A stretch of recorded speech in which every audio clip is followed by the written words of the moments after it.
The younger Bunner sister, who was a little taller than her elder, had a more pronounced nose but a weaker slope of mouth and chin. She still permitted herself the frivolity of waving her pale hair, and its tight little ridges, stiff as the tresses of an Assyrian statue, were flattened under a dotted veil which ended at the tip of her cold-reddened nose. In her scant jacket and skirt of black cashmere, she looked singularly nipped and faded, but it seemed possible that under happier conditions she might still warm into relative youth. "Why, Ann Eliza!" she exclaimed in a thin voice pitched to chronic fretfulness. "What in the world you got your best silk on for?" Ann Eliza had risen with a blush that made her steel-browed spectacles incongruous. "Why, Evelina, why shouldn't I? I should like to know. Ain't it your birthday, dear?" She put out her arms with the awkwardness of habitually repressed emotion. Evelina, without seeming to notice the gesture, threw back the jacket from her narrow shoulders. "Oh, pshaw," she said, less peevishly. "I guess we'd better give up birthdays, much as we can do to keep Christmas nowadays." "You hadn't oughter say that, Evelina. We ain't so badly off as all that. I guess you're cold and tired.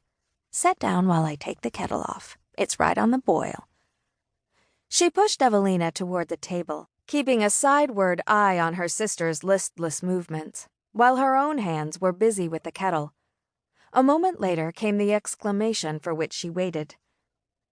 "Why, Ann Eliza!" Evelina stood transfixed by the sight of the parcel beside her plate. Ann Eliza, tremulously engaged in filling the teapot, lifted a look of hypocritical surprise. "Sakes, Evelina, what's the matter?" The younger sister had rapidly untied the string and drawn from its wrappings a round nickel clock of the kind to be bought for $1.75. "Oh, Ann Eliza, how could you?" She set the clock down, and the sisters exchanged agitated glances across the table. "Well," the elder retorted, "ain't it your birthday?" "Yes, but—" "Well, and ain't you had to run round the corner to the square every morning, rain or shine, to see what time it was, ever since we had to sell Mother's watch last July? Ain't you, Evelina?" "Yes, but—" "There ain't any buts. We've always wanted a clock, and now we've got one. That's all there is about it. Ain't she a beauty, Evelina?" Ann Eliza, putting back the kettle on the stove, leaned over her sister's shoulder to pass an approving hand over the circular rim of the clock. "Hear how loud she ticks?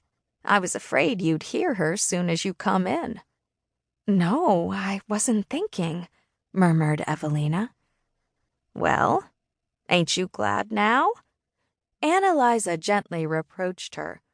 The rebuke had no acerbity, for she knew that Evelina's seeming indifference was alive with unexpressed scruples. "I'm real glad, sister, but you hadn't oughter. We could have gone on well enough without." "Evelina Bunner, just you sit down to your tea. I guess I know what I'd oughter and what I hadn't oughter just as well as you do. I'm old enough." "You're real good, Ann Eliza. But I know you've given up something you needed to get me this clock." "What do I need, I'd like to know? Ain't I got a best black silk?